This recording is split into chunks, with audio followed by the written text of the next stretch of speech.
eles sabem brincadeiras, cantam canções lindas, são craques com bola.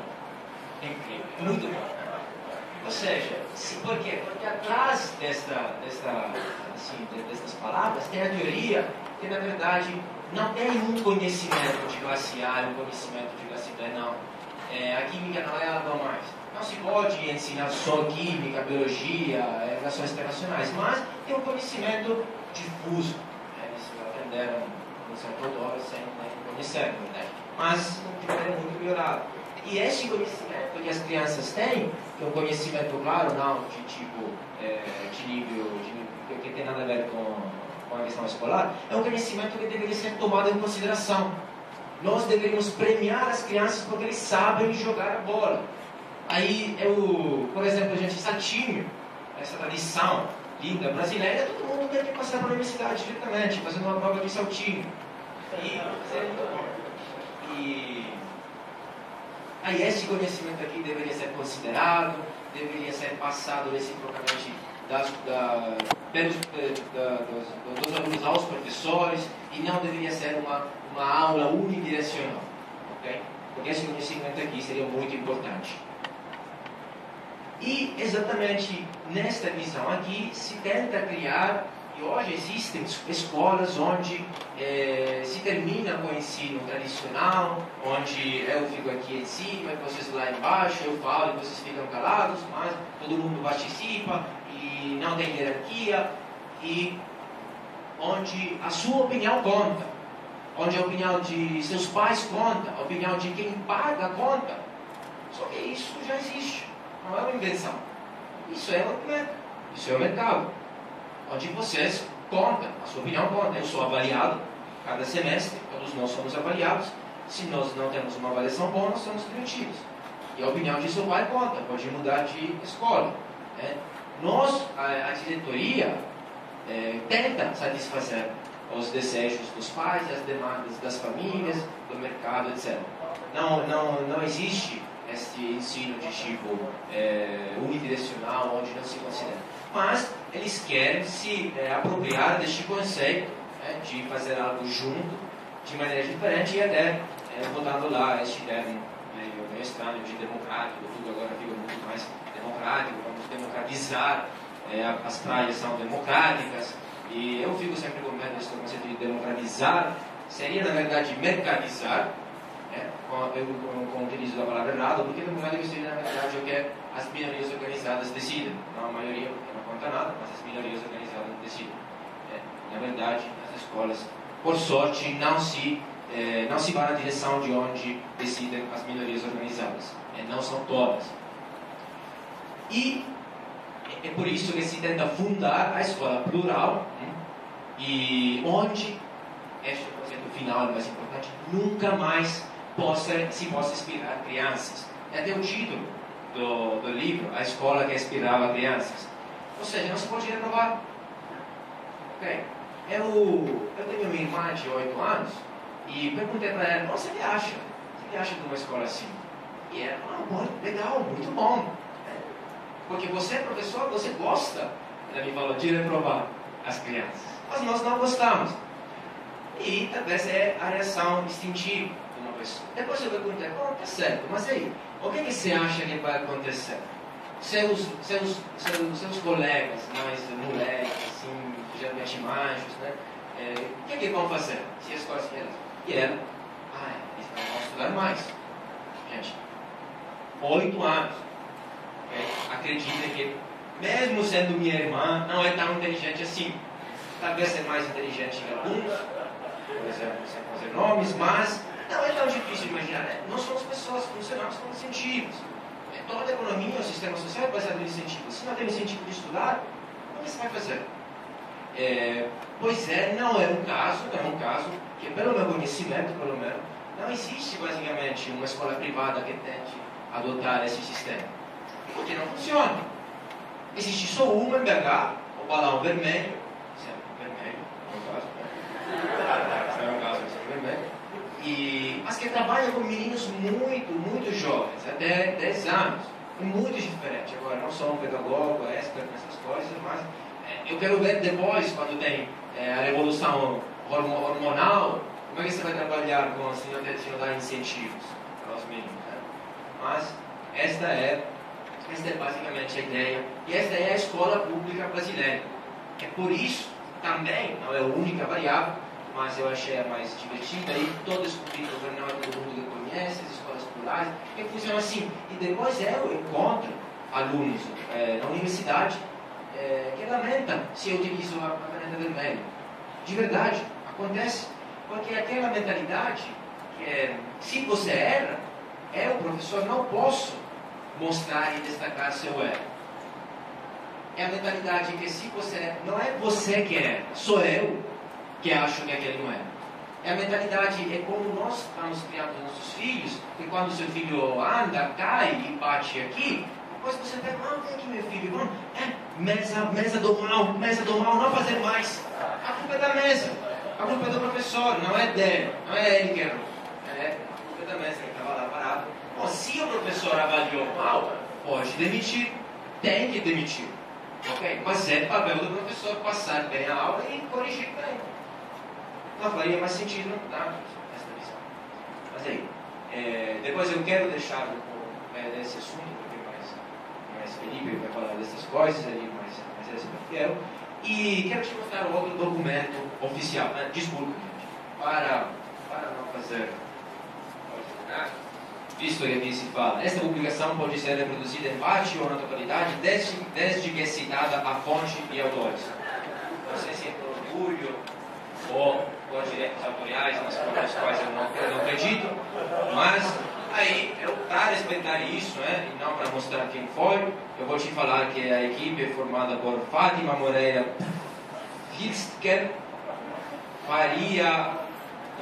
Denise Cristina do Nascimento, Ana Marta Coutinho Moreira, Maria das Graças Cordoval, Vicente Paulo dos Anjos. Okay? Podem comprar os outros livros delas também. Mas eu fiz o meu papel e não posso dizer para você. Agora, e essa mentalidade que não se pode falar nada, que não se pode utilizar a caneta vermelha, passa muito mais e é uma das poucas coisas que talvez aqui se estão importando nos Estados Unidos, sem impostos aqui, essa mentalidade do político de fora. A caneta vermelha não, laranja, mais tranquila, mais rápido. E olha o que tem. A Secretaria de Estado de Educação do Estado de Minas faz algumas sugestões de palavras e expressões para usar em relatórios. Ou seja, quando nós fazemos relatórios dos meninos no final do ano, agora eu vou ler algumas frases, não podemos corrigir tão forte assim. Temos que tomar cuidado, porque nós temos na mão destino a vida deles e não podemos chocar os meninos. Ou seja, gente, você pensa, você professor, que o aluno não sabe, você não pode escrever o aluno não sabe. Não, tem que escrever o aluno não adquiriu os conceitos, está em fase de aprendizado. Você acha que o aluno é agressivo? Demonstra agressividade em situações de conflito. Usa de meios físicos para alcançar o que deseja. Ok, eu nem entendi mais do que eu digo. Depois, essa é muito importante, gente. Não pode escrever que o menino não sabe nada. Você acha que não sabe nada? Você é tão mal. O menino, na verdade, aprendeu algumas noções, mas necessita desenvolver. Assim, aqui não é nem politically correct, aqui é errado mesmo, é outra coisa. Ele não sabe, não significa aprender algumas noções, é diferente. É diferente, devemos dar aula para essas pessoas. É desobediente, costuma não aceitar e compreender as solicitações dos adultos, tem dificuldades em cumprir regras. É mentiroso. Esperem. Costuma utilizar inverdades. Não, professor, eu não menti. Eu falei uma inverdade. Okay? Gente, seu parceiro, sua mulher, seu marido, pode falar uma justificativa perfeita. Não, amor, eu não menti. Eu falei uma inverdade. É fofoqueiro. Costuma se preocupar com os hábitos e atitudes dos colegas. epistemologicamente, por quanto seja difícil aplicar a epistemologia nessas brincadeiras, mas estar interessados nos hábitos dos meus colegas não implica necessariamente que eu vou falar, ou seja, certo fofoqueiro. Posso ser um fofoqueiro passivo. Essa é boa também. É preguiçoso. Não, você pode falar. Você vai chocar, ele vai ser preguiçoso para ele de tempo. Aí espera. Não realiza as tarefas, aparentando desânimo e cansaço. Porém, logo parte para brincadeiras e outras atividades. Vocês veem, seus filhos vão passar por isso. É egoísta. Todos nós, né, liberais aqui, pobres, capitalistas egoístas. Ainda não sabe dividir o espaço e os materiais de forma coletiva. Ainda, não preocupem, ainda. Vocês vão ser salvos. Ainda. Chega eles e te salvam. Não preocupem. Ainda. Possui distúrbio de comportamento. Apresenta comportamento fora do comum para a sua idade e para o convívio em grupo tais como, etc. Mas, além da brincadeira, gente, eu achei interessante porque não é brincadeira, é um documento oficial. E os professores têm uma pressão forte para cumprir estas regras, estas ordens, além de concordar ou não, ok? E eu acho que nem precisa de comentários, né? Eu acho que quanto tempo temos? Mas esta é a realidade, porque além das variáveis macro sobre investimento, quanto investimento, que tipo de escola, etc., depois o ensino do dia a dia passa também por coisas assim. Passa por professores que acreditam ou não, têm que utilizar estas metodologias, que não pertencem só ao último dia e ao relatório final, mas pertencem exatamente ao dia a dia de cada aula. Não se pode falar nada, não pode reprovar, não pode escrever não pode escrever errado, nada. Okay? E eu também acho bom que estudamos estas realidades. E passa por professores que no Brasil são militantes políticos. Que temos que falar a verdade. Se ensina Marx. E só Marx. Okay? Marx morreu, gente. Vive só na América Latina. Eu sinto muito. Claro, eu sou um pouco imperialista gringo e eu estou falando essas inverdades. Por isso. Mas eu descobri como é que todo mundo já no primeiro ano de universidade conhece Marx. Bom, porque estudaram Marx realmente, né? Entrou na cabeça deles. E eles aprenderam que é esta história. Não que seja uma opinião. Né? Que a Revolução Industrial é aquela coisa feia, que matou um monte de pessoas, que jogou pessoas em condições de trabalhos escravos, etc. Não é uma opinião, é um fato. Segundo eles, é um fato. Eu ensino Marx, eu gosto, mas eu mostro também as outras visões. Né? O que não acontece. Tem faltas dos professores nas escolas públicas, o número de faltas é incrível. Não sei quem de vocês está, tem parentes, amigos que trabalham, mas o número de faltas dos professores é enorme. Talvez seria até melhor se eles não vão diretamente por qual autoridade, mas tem alguns problemas. E não pode ser demitido. Okay? Pode só aumentar o salário. Aí a minha proposta é, bom, vamos aumentar, vamos conectar o salário à produtividade, à qualidade, à reputação das famílias de você. Não, o que é isso? Não, mercado, não. Só vocês mesmos, não. Aí, o que eu queria falar, para terminar, gente, é o seguinte. Eu discordo fortemente com essas visões. Mas, na verdade, eu acho que a visão liberal não foca no estar contra esses métodos didáticos. A visão liberal deveria ser mais... cada um tem e prove o método didático que quer. Eles querem, bom, acreditem, perfeito, vai, cria sua empresa, demanda isso, escreve seu filho onde tem essa didática, perfeito, por que tem que impor para meu filho? Por quê? Será que não tem um segundo fim? Será que o fim da escola pública não é, na verdade, dar a escola de graça para todos, como eu acho, que o fim é o outro? Bom, aí são essas questões. Vamos lá, vamos competir, porque senão, o problema é que nós vamos ter um monopólio com esse tipo do ensino. Vocês acham que o ensino é algo de importante? Vocês acham que o ensino é uma coisa relevante? E se é tão relevante, Vocês gostariam de uma única empresa que desse o serviço de ensino? Só o IBMEC em BH pode dar aula. Todo mundo tem que ser comprado pelo IBMEC. Todo mundo tem que utilizar o padrão IBMEC. Bom, seria bom, porque aqui claramente a universidade é melhor. Mas ninguém gostaria. E se eu não concordo, eu não gosto do IBMEC. Eu quero um outro ensino. O IBMEC leva os meninos a ser liberais, a trabalhar no mercado privado. Não, eu quero outra coisa. Eu quero criar um cidadão consciente, democratizado, etc. Perfeito. Vai lá. Mas eu não quero obrigar você, e você não pode obrigar os outros. Ok? Ainda mais se este monopólio é um monopólio coercitivo, onde os pobres pagam antigamente as vestes, depois da cidade, são coisas que vocês conhecem mais que eu. E, na verdade, gente, não existe essa situação aqui onde um burocrata, o MEC, o Ministério, o ministro, sabe tudo, ninguém entende nada, vocês não têm cabeça, e ele inclui todo o conhecimento de vocês, e ele sabe melhor de vocês o que é bem e bom para seus filhos. Não existe. O conhecimento não é assim. Por quanto um pedagogo pode ter todas essas coisas, um secretário, um ministro, etc., as pessoas, como nós falamos até agora, são diferentes e têm opiniões diferentes. Como se pode saber o que é melhor para 190 milhões de pessoas diferentes? Claramente, o conhecimento é um fenômeno difuso. Todos nós sabemos pouco, mas cada um sabe um pedaço.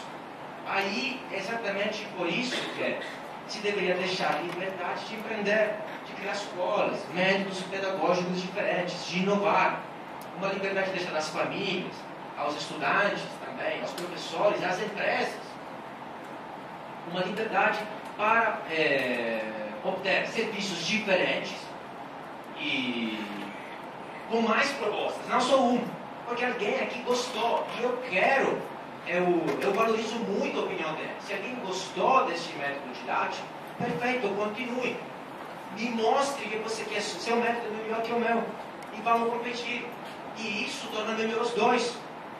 Nós vamos ter desafio para tentar nos melhorar. E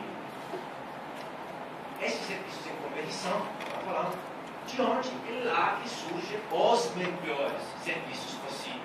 Não saem de cima para baixo, da cabeça de um único tecnocrata, Deus, etc. Não. Tem vários sistemas melhores, não tem só um. Porque tem religiões diferentes. E tem pessoas que querem um ensino religioso, e pessoas que querem um ensino de um outro tipo. Tem ensino especialístico, técnico, um ensino humano. E não pode ter uma única solução. As várias soluções melhores para cada família, para cada aluno, surgem, são fenômenos emergentes, de baixo para cima, e são vários. Okay? Só terminei, acho que minha também, e agradeço pelo serviço. Obrigado.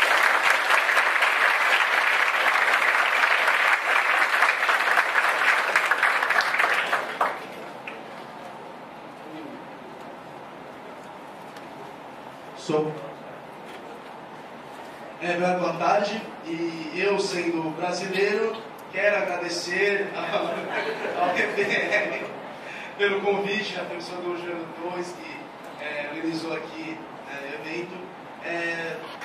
Eu faço uma filosofia, sou mais tradicional, então eu vou usar os recursos tecnológicos aqui do PowerPoint, vou tentar convencer vocês só com a garganta mesmo. Mas o que eu queria retomar aqui, para começar minha fala, é onde exatamente o Adriano terminou. E onde ele terminou? Quando a gente fala de educação, ou a gente poderia falar melhor assim, desescolarização, esse processo de ensino dentro de um espaço arquitetônico que é a escola, e numa perspectiva da liberdade, a gente sempre traz a nossa questão para uma questão político-econômica.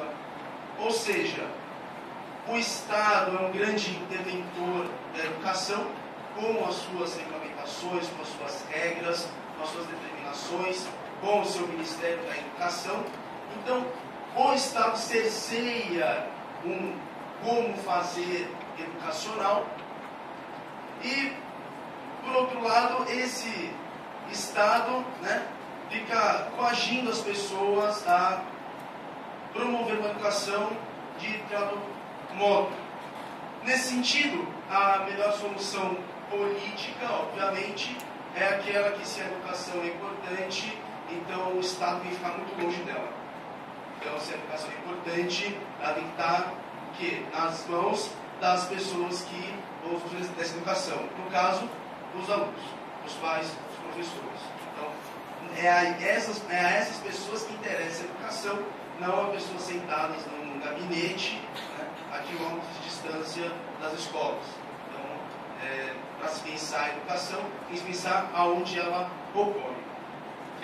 Por outro lado, na perspectiva econômica, e obviamente de uma tradição que seja liberal, a gente vai pensar que a concorrência, né, foi apontado aqui do Adriano, a concorrência é a forma pela qual a gente pode descobrir, né, por esse recurso aí, por essa forma de agir no mercado, qual é a melhor maneira de se educar. Então, essa concorrência, obviamente, uma escola que não promove o ensino de qualidade, ela vai à falência, porque os pais não vão financiar esse tipo de instituição. Então, a gente traz aí essa ideia do livre mercado com aquele que possibilita, né, uma educação mais eficiente. E, obviamente, esse governo não intervindo na educação. Porém, o grande problema nosso é que, se a gente resumir a questão nesses termos, a gente resolveu dois problemas. Resolveu o problema. Eu tirei o estado da educação, né? A educação não é mais regulamentada e agora as modalidades pedagógicas, as tendências pedagógicas podem concorrer. E aí, nesse sentido, né, a gente vai descobrir qual que é o melhor método, como é que a gente deve ensinar aí as nossas crianças. Mas, enquanto um professor e um profissional da educação, né, alguém que pensa em educação, é obviamente que a questão que não pode ser deixada de lado é justamente a questão pedagógica.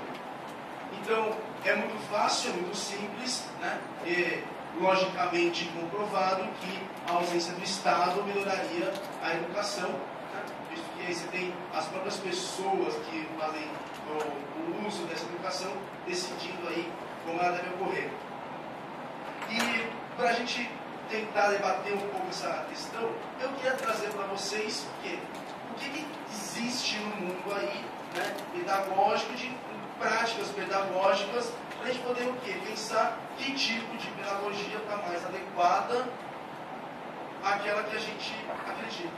Bom, se a gente partir do princípio que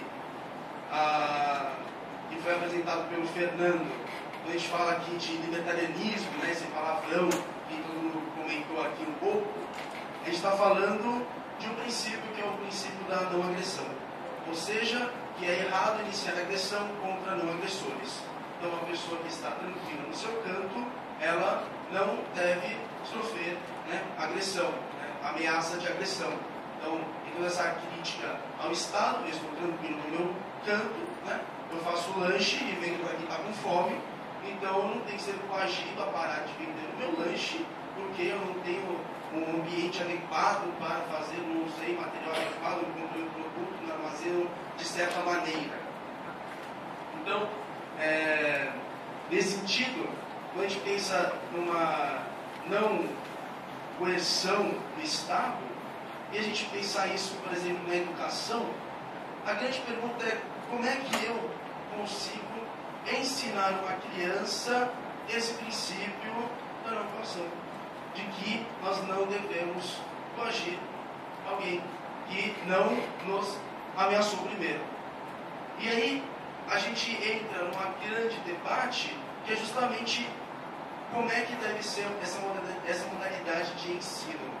E aí, obviamente, a gente tem que trazer o que foi apontado por ele. Por exemplo, o professor que escreve com a caneta vermelha, ele está, de certo modo, ferindo esta criança com a sua prática de corrigir e demonstrar o erro, por exemplo.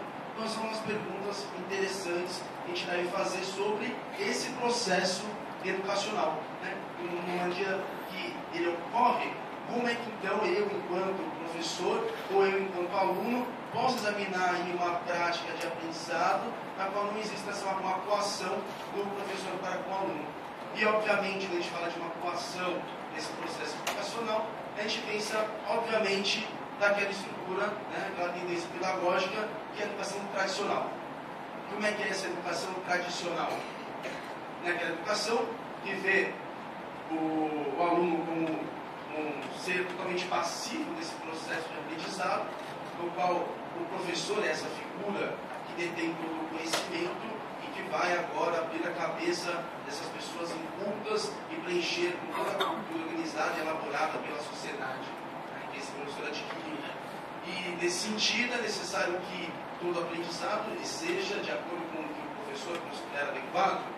Então, você está sentado de uma maneira adequada, você poderia agora sentar de maneira correta para poder aprender corretamente. O melhor é a sua postura, menino, né? Porque você não tira o boneco, mostra o chiclete. Então, se a gente for mais a fundo, a gente retoma há muitos anos atrás, por exemplo, o uso de palmatória, que é justamente o quê? Esse ensino, né, ele está totalmente na mão desse professor que vai decidir como é que ele vai educar essa criança. E aí, nesse sentido, uma educação nesses moldes é uma educação que, por mais que os pais eles decidam que essa educação é melhor para os seus filhos, eu falaria que esses pais eles têm algum problema. Porque se a gente pegar numa questão de eficiência, é óbvio que você vai aprender muito mais se eu ameaçar você de morte. Então você vai fazer de tudo para manter a sua vida, e aí você vai correr atrás de aprender aquilo que eu estou disposto a te ensinar. Mas eu não acho que seria algo louvável no sentido de ensinar liberdade para esta pessoa. Muito pelo contrário, eu estou ensinando que uma pessoa que esteja numa posição hierárquica, né, acima da de outra, ela possa, pela força, induzir essa pessoa a fazer algo, né, e isso vai totalmente contra o princípio de não agressão. Então, essa unidade de educação, inclusive, né, falando aqui, repetindo, se fosse escolhida por esses pais, eu não considero ela uma boa prática, por conta disso. A gente tem que pensar outras formas aí, pelas quais eu posso ensinar uma criança sem que seja pelo esse método, que não é o Piaget, é o método Pinochet. Então, é óbvio que lá na educação, em casa, a gente vai ter vários pais que defendam, né, aquela palmada na criança, aquela surra, por conta aí de uma construção teórica, inclusive convicções religiosas, de que é necessário você corrigir a criança. Mas eu penso que essa correção, né, ela não é tão boa nesse sentido, ensinando realmente que eu posso corrigir as pessoas através da agressão física e não através de convencê-la de que aquilo que ela está fazendo não é algo bacana. Então, uma educação que preze a liberdade, uma educação na qual esse processo de tanto do aprendizado de conteúdos como do aprendizado da vida é algo que ocorre sem que exista essa necessidade de coação.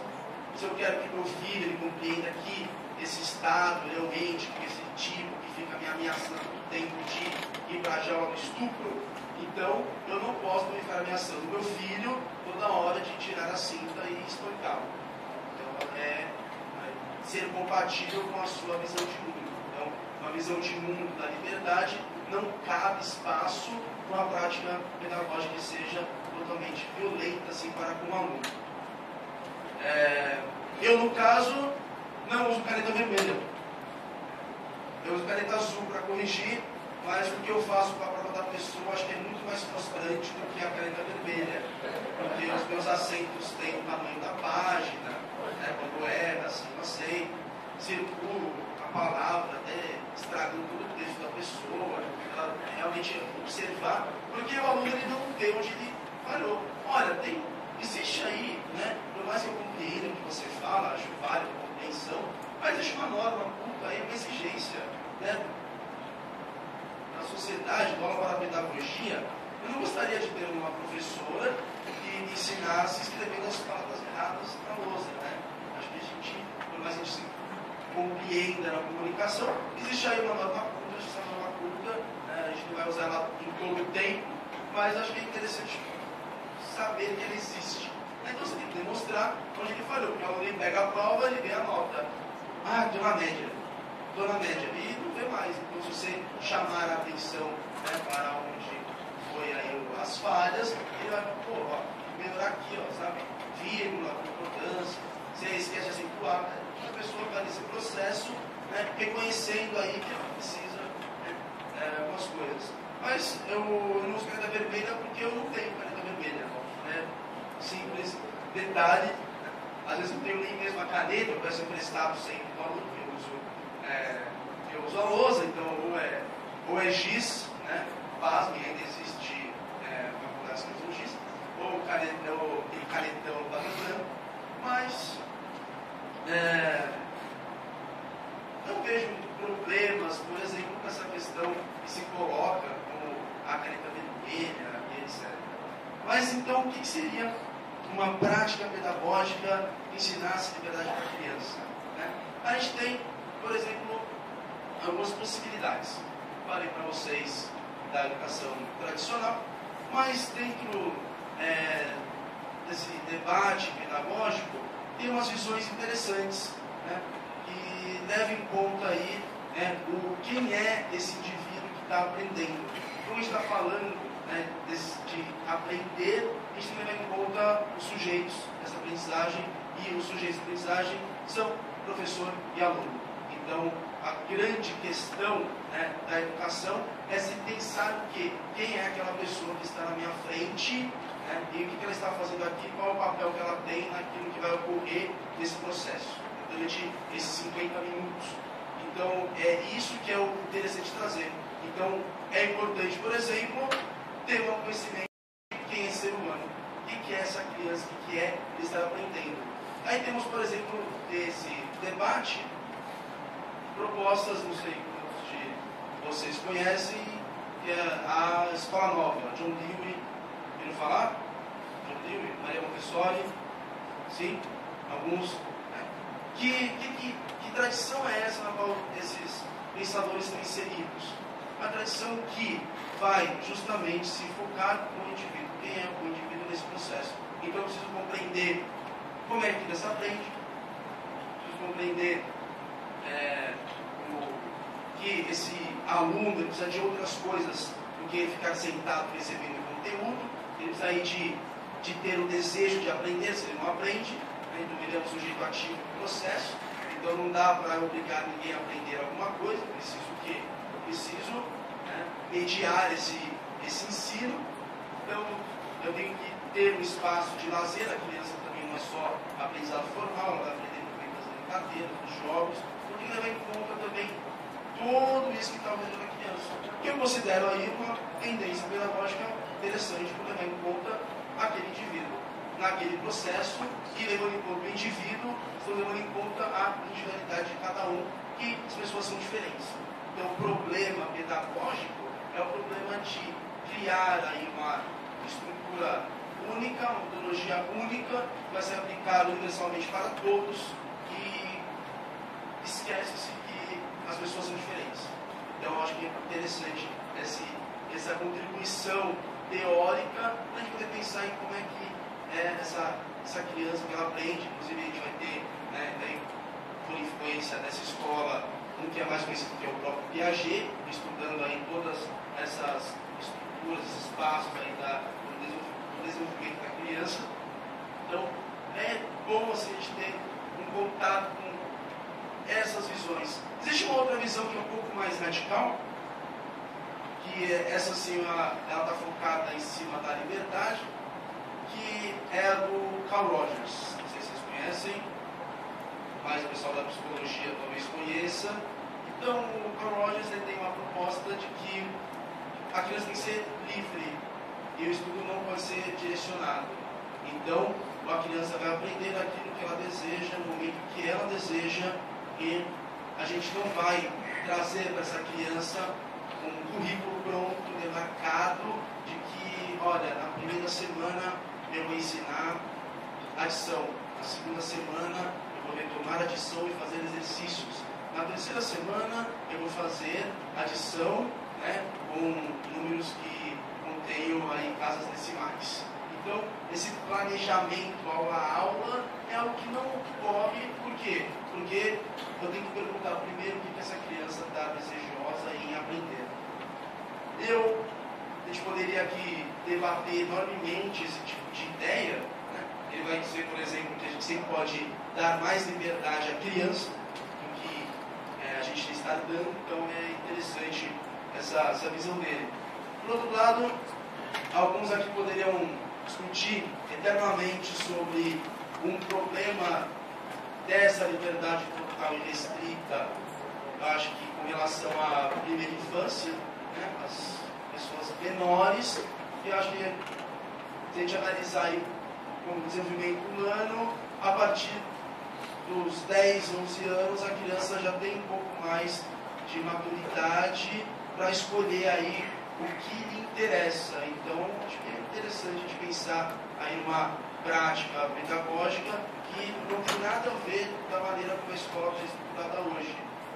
Aí você tem, por exemplo, em anos de eleição, não sei aqui em Belo Horizonte, mas lá em São Paulo, se fala muito, por exemplo, de escola integral e como se dá na criança, não só o ensino tradicional, mas o espaço no qual ela possa desenvolver plenamente as atividades físicas e artísticas e etc. Então é o que? É uma tentativa de colocar dentro daquela estrutura que é a escola, a qual está tudo planejado, um pouquinho dessa ideia de que não, a criança tem que fazer uma atividade que ela tem interesse. E acho que a gente sempre, quando fala disso, lembra, por exemplo, da educação nos Estados Unidos, no qual o aluno ele pode escolher disciplinas, aí ele tem possibilidades de escolha de disciplinas, ele compõe aí o seu currículo, que é o mesmo que ocorre, por exemplo, na universidade. Então eu componho o meu currículo, essa disciplina é com tal professor, eu não gosto desse cara, porque ele reforma todo mundo, vou fazer com outro, porque pensando nos próprios benefícios, né, a gente age dessa maneira, né, pensando sempre em ficar bem. Então a gente faz essas escolhas no currículo de acordo com os nossos interesses. Então a pessoa cursa direito, mas faz umas aulas lá, né, de cosmologia na física, porque tem que compor alguma coisa no currículo ou fazer uma outra coisa diferente, para não ter que pensar muito nessa temática. Então, vou ir brevemente dessas tendências pedagógicas para vocês. Por quê? Porque a tradição, né, do pensamento da filosofia da educação, ela vai tratar todas as tradições que eu falei aqui como tradições de origem liberal. E para esses estudiosos da educação, essas tendências pedagógicas liberais são tendências que não fazem uma crítica social. E aí, certamente, vamos ter as outras propostas, que são aquelas que fazem crítica social. Por exemplo, a educação progressista libertadora, aquela que vocês conhecem do Paulo Freire. Né? Então, a que faz uma crítica social, então, olha que crítica social fantástica o Paulo Freire é capaz de fazer e proporcionar para a gente. Né?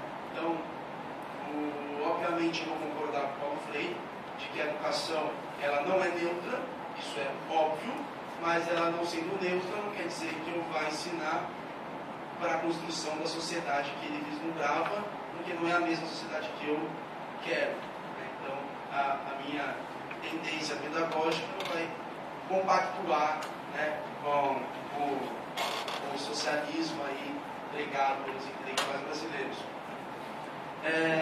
Temos outras propostas também progressistas, tá? Essas fazem crítica social. Tem a educação, inclusive, a grande pedra no sapato de todo esse movimento que discute essas ideias do libertarianismo, que é a educação libertária. Olha aqui, educação libertária. Mas que libertária que ela é? Que libertária? É a libertária que o Fernando falou, qual libertária? Não, aquela libertária tradicional, o termo a gente associa com aquele anarquismo primitivo, justamente, olha, a gente defende o Estado, e nisso eu concordo com eles, a gente defende o fim do Estado, eu concordo com eles, acabar com o Estado, mas eles querem, acabando com o Estado, acabar com outras coisas a mais, por exemplo, com a minha propriedade, e aí eu já não gosto desse passo adiante, eu gosto até acabar com o Estado. Então, é interessante por quê? Porque a própria prática anárquica mesmo de não ter direção, da criança efetivar a sua vontade, ela conseguir realmente perceber o que é ser autônoma e criar suas próprias regras, né? E isso é interessante. Por quê? Porque numa sociedade que você tem controle de tudo, essa proposta pedagógica era de uma escola que não tivesse reproduzindo esses mecanismos de coerção que a sociedade possui. Nesse aspecto é interessante. Mas para eles, por exemplo, eu vender pão com carne em troca da sua moeda, né? Isso é um poder coercitivo e não uma decisão benéfica efetuada livremente, voluntariamente por nós dois. Então, nesse sentido, né, essa visão progressista libertária, ela vai ter esse problema de interpretação do mundo, né, diria assim. Por quê? Porque põe no mesmo saco um monte de coisa que não deveria ser abolida, né, então tem a sua tendência. E falando aqui, né, de liberdade, que tipo de pedagogia então a gente poderia utilizar para que a gente pudesse realmente pensar em uma escola que possa promover nesse aluno essa ideia de que o ser humano é livre, que ele deve ser empático pelo outro. Aí eu penso que a gente deveria fazer uma grande mistura, né? Inclusive para confundir as pessoas que são especialistas na área, a gente poderia falar, por exemplo, de uma educação liberal libertária, e aí isso causaria um enorme transtorno mental para as pessoas debaterem o que seria um liberal libertário, né? Aquele que defende, né, o fim do Estado, mas não o fim das relações, né, interpessoais de mercado. Poderíamos falar também uma educação que faça uma crítica social, porque quando eu defendo que o Estado é coercitivo e ele atrapalha a minha vida, estou criticando a estrutura da sociedade. Então, eu posso pensar uma educação progressista nos moldes do que? O termo que é usado por especialistas. Então, eu iria falar de uma progressista liberal, inverter aí toda a lógica deles, não é liberal no sentido de promover a liberdade, né? De promover aí que eu não posso ser coagido em cima das minhas posses, por exemplo, em cima das minhas escolhas individuais. Mas, dentro dessa ideia de liberdade pedagógica, não sei se eu tenho tempo, nessa proposta aí de liberdade, acho que tem dois pontos que vale a pena a gente focar aqui. Primeiro, a educação não ocorre só dentro da escola. Então a gente fala aí, né, de escolarização, a gente está falando desse ensino que ocorre na escola, mas você pode o quê? Aprender em outros espaços. Ou seja, a primeira coisa que a gente tem à mente é, por exemplo, o modelo de educação do Peixão, que foi educação em casa, né? O ensino domiciliar, né? O homeschooling. Então, o homeschooling é um ambiente que proporciona aí uma proposta pedagógica diferenciada, no sentido de que o pai não é um especialista, não é um pedagogo, então esse pai também participa do processo de aprender junto com a criança. Isso eu considero muito positivo para o processo, né? A criança perceber que o mundo adulto não está pronto, completo, que adultos também aprendem, que aprender é para a vida toda. Acho que isso é uma coisa bacana, da criança compreender esse processo do homeschooling, né? E esse ensino em casa, ele não tem um horário certo de ocorrer, ele não tem um currículo certo de seguir. Então, quem melhor do que os pais para conhecer as necessidades dos filhos? Então, o pai, que além de ser pai, conhecer toda a personalidade da criança, conviver com essa criança, ainda educa essa criança, ele tem possibilidades que aquele professor com os 25 alunos na sala de aula, ele não consegue. Porque são 25 personalidades diferentes para compreender, 25 modos de estar no mundo que ele precisa compreender. Então, é mais fácil quando são 2, 3, no caso dos mormons, dos 7 filhos. Mas é menos pessoas do que aquelas que estão na sala de aula. Inclusive porque na educação domiciliar existe a afetividade na relação pai e filho, esse desejo de construção do conhecimento na criança. Isso também vai favorecer a relação na aprendizagem. E para finalizar, eu queria falar de uma outra modalidade de ensino que também se efetiva nesse mundo da liberdade. Eu queria falar daquilo que é ignorado grandemente pela academia, quando ela discute a aprendizagem, que é uma coisa chamada autodidatismo, que é você ser professor de si mesmo. Penso eu que aqueles que estão aqui hoje, que conhecem, vieram pelo site do Juliano, pelo liberalismo, pelo Centro da Liberdade, o próprio pessoal que acessa os think tanks brasileiros aí, a Ordem Livre, os Mises, o Milênio, essas pessoas, elas, de certo modo, elas são autodidatas. Por quê? Porque não existe no Brasil um curso formal, por exemplo, de economia austríaca ou de pensamento libertário, ou um curso de política com foco libertário. Então nós carecemos de uma educação formal e por isso buscamos o que? Outros meios de aprender. E a internet é fantástica por conta disso.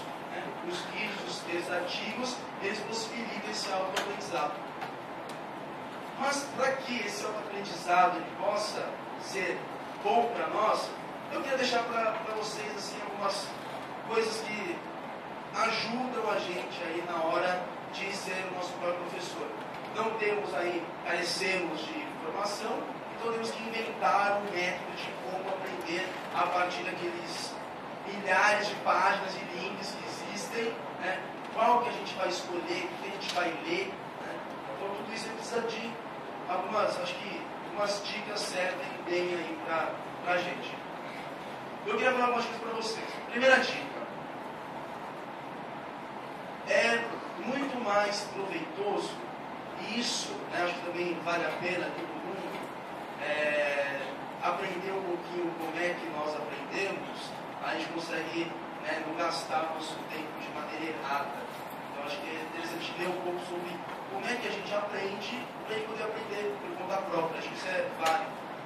Então, está falando aqui, é muito mais válido você ler, por exemplo, um pouco por dia, do que você pegar no final de semana e ler 1000 páginas na tarde de sábado. É muito melhor você ler esse livro aos poucos, um pouco por dia, para fixar uma ideia, o quê? Pela repetição. Então aquela mesma ideia com o livro todo, ao invés de pegar uma sentada só, destrinchar uma vez por semana no estudo, é melhor que eu reserve um tempo diário para esse estudo. Já que eu não tenho aí um direcionamento, eu não tenho um curso que eu pague, que pagando a gente faz, tirando a academia que a gente paga e não faz, mas a gente paga alguma coisa, a gente tem aí um estímulo de poder aí, de frequentar pelo menos. Pô, já paguei a mensalidade, mas se chegar lá chato, tá pago mesmo, não estou fazendo nada, a gente vai lá.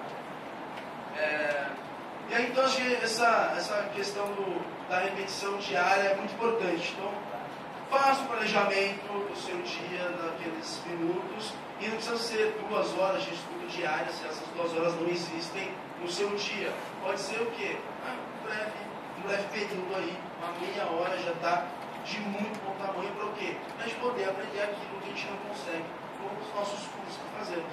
Então, eu tenho que passar os meus dias preparando aula, diversas disciplinas diferentes, algumas você domina mais, você domina menos, e aí você passa estudando focado para a sua atividade profissional, para a minha atividade profissional. E a minha leitura de engrandecimento pessoal, e aquilo que eu quero, não aquilo que eu faço para o trabalho. Então aquilo que eu quero, preciso achar um tempo no meio disso tudo para fazer a minha leitura. Poxa, faço curso de faculdade, tem uma toda semana, eu não sei quantas disciplinas, tenho que ler 100 páginas por semana para cada disciplina, e quando eu vou ter tempo? Mas eu tenho que achar momento ali que você ficou no Facebook à toa, aquele momento é o momento certo de você sair do Facebook e ficar meia horinha dedicado ao quê? Uma leitura, ou assistindo um vídeo de 5 minutos, também já é um ótimo tempo, né? Imagina, em 5 minutos um vídeo, dá para ver 4 vídeos por dia, tá ótimo. Já está de bom tamanho aí no período de estudo. E aí eu acho que, no caso dos vídeos, eu até falaria para você assistir mais de uma vez os vídeos. Porque assistir uma vez e só. Então, o grande modo da nossa aprendizagem é a gente tentar ativar todos os sentidos desse processo.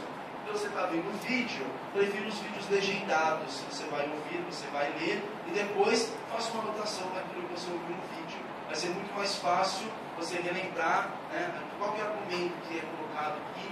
É muito mais fácil nesse processo a gente relembrar. Não tem que retomar leituras passadas, né? Tem que ler de novo. Né?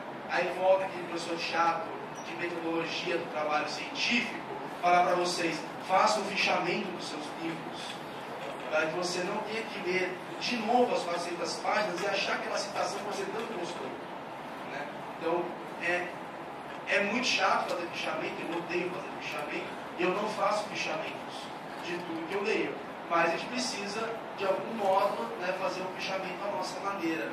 E aí, como eu leio bastante no computador, eu tenho um documento, né, editor de texto sempre aberto, e aí eu já faço a citação desse documento. Eu tenho várias.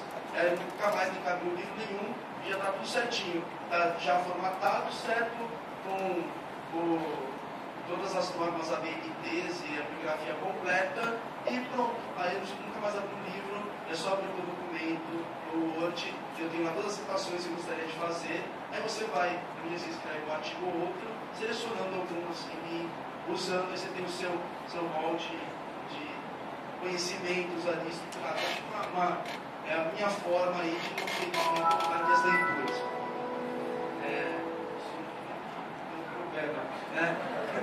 Então, o que eu gostaria de falar hoje para a gente é que essa educação ela não ocorre só na escola, e não ocorre só na escola, só na universidade.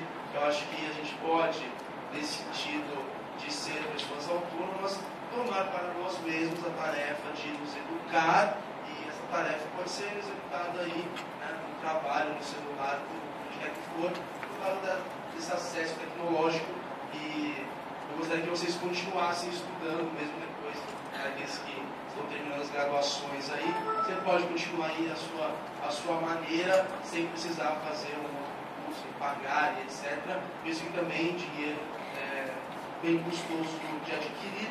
Então a gente tem essas formas, a gente pode aí descobrir o nosso próprio processo de aprendizado, o que é aquilo que serve para a gente como método, como tempo dedicado.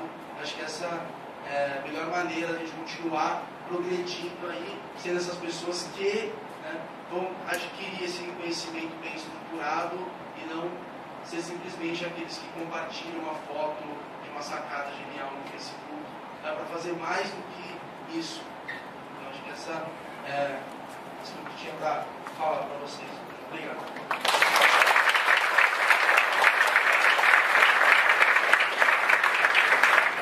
Obrigado, Adriano.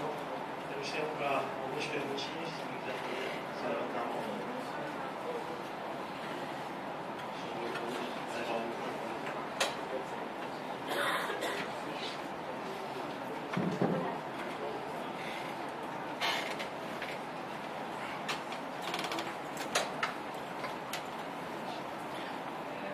Pegando o Felipe, eu acho muito interessante escutar eu como seja economia, teria que escutar uma prática de pedagogia muito também no Brasil, mas é uma libertagem muito interessante.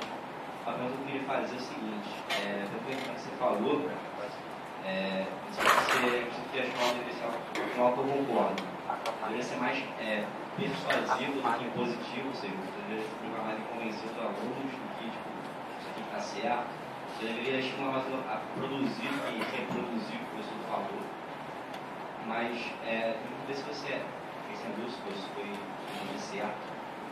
E se existe um limite para isso, né? Senão o negócio tem muito. Você sei lá, muito pós-modernista, não bom. Isso aqui, se você acha que está certo, beleza, se não acha, tranquilo, dá expressão, você veja se você quiser, você deixa um limite para isso.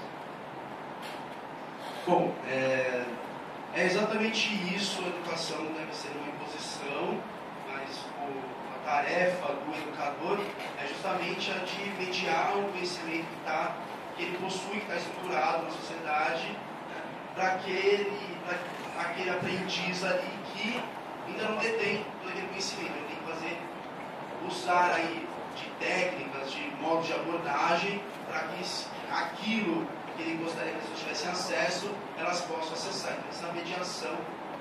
Né? E sobre o limite, bom, eu sinceramente não sei se tem um limite. Pessoalmente, eu tenho sido voltado a pensar numa não limitação mesmo, de você ser mais permissivo mesmo.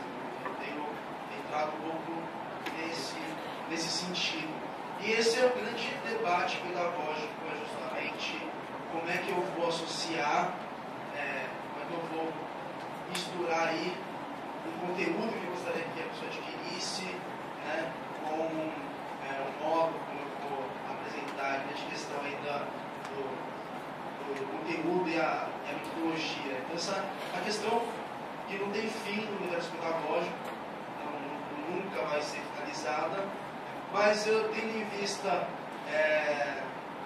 que a gente, apesar de na fala viver num mundo que se diz um pouco mais permissivo em relação à criança, eu penso que a gente ainda não é assim. A gente ainda é muito impositor de conteúdos mesmo, de que abra sua mente, eu vou despejar o meu conhecimento. A gente ainda tem muito disso no mundo da educação. Então, assim, nesse sentido, acho que é interessante, né, que a gente pense uma alternativa a essa imposição, no sentido de evitar essa diria assim, quase coação ao aprendizado, mas obviamente que isso tem vários problemas, como a criança nunca aprender nada. Essa é a grande questão. A gente tem essas escolas, por exemplo, de ciclos, que a criança não reprova e aí ela chega na faculdade e não sabe nem escrever. Ela viveu a vida toda no ensino de ciclos, e esse é o grande problema. Acho que até uma má compreensão da concepção pedagógica do que seja uma educação que, poxa, o processo de aprendizado ele dura 9 meses, né, fevereiro a novembro, assim. Eu penso que não. Esse tempo limite, você tem que aprender tais e tais conteúdos. Se faltou um mínimo ali para atingir, pô, legal, você pode retomar o trabalho depois das férias escolares com essa criança. Agora o problema é que a gente leva isso para o outro extremo, que é o cara não fez nada e então ele passa. Então é um problema de até concepção que seja aquele mínimo para ser aprovado ou não. Então, no caso, a gente não tem esse mínimo. Então todo mundo passa. Mesmo porque a gente não tem uma estrutura para fazer isso. Então tem lá no colégio, tem pessoas que nem concursados são, eles trocam de colégio todo ano. E aí, quem é que vai acompanhar essa criança? Quem vai fazer o relatório? Né? O cara, para poder trabalhar, o cara se mata, trabalha em 2 escolas, e aí ele faz o relatório aluno por aluno, para passar para o próximo professor no ano seguinte. Cada ano seguinte tem que pegar todo aquele relatório para conhecer todos os seus alunos, para dar prosseguimento ao trabalho pedagógico onde parou. Impossível. Isso não dá para fazer de um modo como a escola é construída. Isso é impossível. Nunca vai funcionar no ensino público brasileiro. Não vai. Não tem como. Funcionaria numa escola pequena, de bairro, né, com 5 alunos por sala. Você tem condições de fazer um acompanhamento dessa criança e até adotar uma política de você não falar que está errada, de esperar o tempo da criança. Mas eu tenho a tendência hoje de pensar um pouquinho mais na não imposição mesmo, apesar de reconhecer os problemas.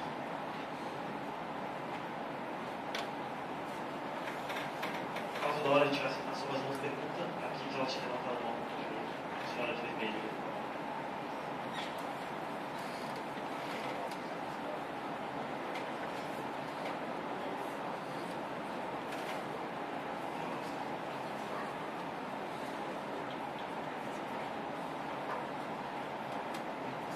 Felipe, tudo bem? Eu queria que você comentasse para mim a crítica da Hannah Arendt sobre as pedagogias modernas, à luz do que você está falando, tá? Se é realmente possível ensinar liberdade, não coerção, num ambiente que não existe uma hierarquia. Porque para ela o mundo da escola não é o mundo dos homens. Para ela isso não é possível. Tá? O que você discorre sobre isso? Muito interessante, muito bacana você trazer a Hannah Arendt para a gente. Não sei se você conhece, ela vai separar a unidade da escola do mundo, né, dos adultos, digamos assim. E obviamente que essa escola, sendo outro espaço, a prática dessa escola tem que ser diferente. E a Hannah Arendt, apesar de ela pensar em uma sociedade que seja mais progressista, ela vai defender uma proposta pedagógica mais tradicional. Né? Exatamente por conta dessa proposta tradicional, ela apresentar resultados muito bons para a educação. E o que eu poderia falar sobre isso é que eu acho muito boa a análise que a Hannah apresenta para a gente, de que, apesar de eu desejar uma sociedade que seja livre, sem Estado, etc., na prática pedagógica ali, não dá para fazer essa transição desse ideal máximo de sociedade para a prática, né, ali metodológica, pedagógica. E isso eu concordo, apesar de pensar sempre que a gente possa, nesse processo, ensinar e levar a uma construção, acho que isso é possível. A gente vai ter alguns elementos aí que não dá para ser totalmente não diretivo nesse processo. Inclusive porque, se a gente analisar no quesito eficiência, a educação tradicional ela é a mais eficiente. Então, no quesito de eficiência conteúdo, o ensino tradicional ele é ótimo. Então, o que a gente está desejando, acho que essa é a grande pergunta. O que desejamos? Desejamos que as crianças elas façam a prova do PISA e tenham uma boa nota. Aí a gente provavelmente não pode entrar nessa onda pedagógica de dar mais um filho à criança, porque aí não vai acontecer nenhuma melhoria. Agora, eu penso que dá para a gente tentar juntar as duas coisas e dar, da mesma forma que a gente possa transmitir um conteúdo que é necessário, inclusive os básicos que é escrever e contar, né? Aquilo vai permitir a criança conhecer muito depois. Acho que nesse processo tem alguns elementos ali tradicionais que poderiam ser mais amenizados, digamos assim, porque chegar e dar aquele tapa na cara da criança de que a sociedade funciona dessa maneira, o mundo é mal, então você aprender na marra que esse mundo é mal, talvez não seja aí o caminho pelo qual eu seguiria. Mas, obviamente, eu teria que abrir a minha escola e ver se existem pais desejosos de educação desse tipo. A única forma de testar a ideia seria isso. Perdão, eu queria só comentar uma coisa, não tem nada a ver com as perguntas, mas eu deixei alguns assuntos fora da apresentação, porque, como eu falei, gostei destas coisas que achei durante a pesquisa, e porque pensava que geralmente são as coisas mais, as objeções mais naturais e que geralmente surgem nas perguntas. Aí, duas coisas. Bom, mas aí, em si, mais dinheiro. O problema é porque tem pouco dinheiro, né? E agora você está falando, deveria ter um teto do percentual de 10% do PIB. Você resolve tudo com mais dinheiro. Seria muito simples. Quantos de vocês têm lojas, empresas? Você resolve botando mais dinheiro? Qualquer problema você tem de organização, de managing, de qualquer coisa, bota mais dinheiro, você resolve? Se você tem um carro com o motor quebrado, vai lá e bota mais gasolina. Ou antes vai e faz uma reparação, arruma o motor e depois coloca mais gasolina.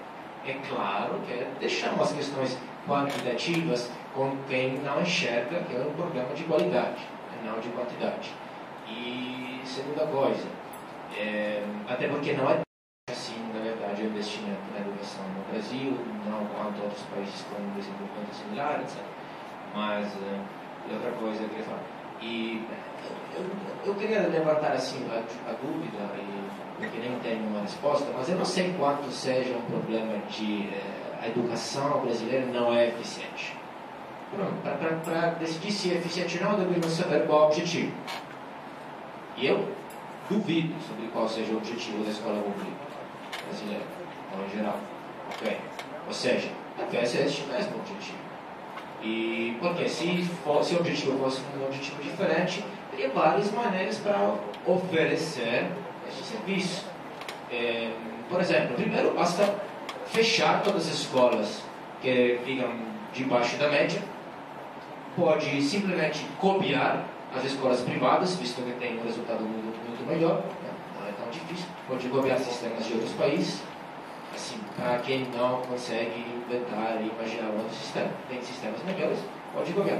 Segundo, porque tem os sistemas de voucher, né? Eu não sou um defensor extremo deste sistema, eu acho que seria melhor um resultado mais radical, logo mais coerente, mas como solução gradual, se o objetivo fosse dar aos pobres, as perguntas, né? Os pobres, se o objetivo fosse dar um ensino de qualidade, dar um ensino aos pobres e que seja de qualidade, a única maneira não é tirar dinheiro de alguns e dar para outros.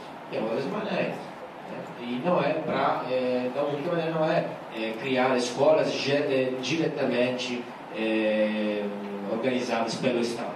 Pode ter vouchers, onde você basicamente, onde permanece o mesmo sistema de redistribuição, você aluno recebe um voucher,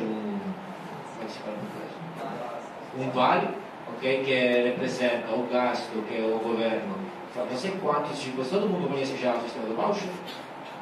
Sim? Ninguém conhece? Ok, mas eu só queria destacar esta questão, que se alcançaria o mesmo objetivo e de dar o ensino para todos e com uma maneira diferente. O fato que isso seja tomado em consideração fala muito sobre os possíveis outros verdadeiros motivos e interesses. Uma vez obrigado aos palestrantes, vamos fazer um intervalinho de 10 minutos, pessoal. 4 horas a gente volta. E se o debate quiser continuar, só falar com os palestrantes. São tudo boa gente.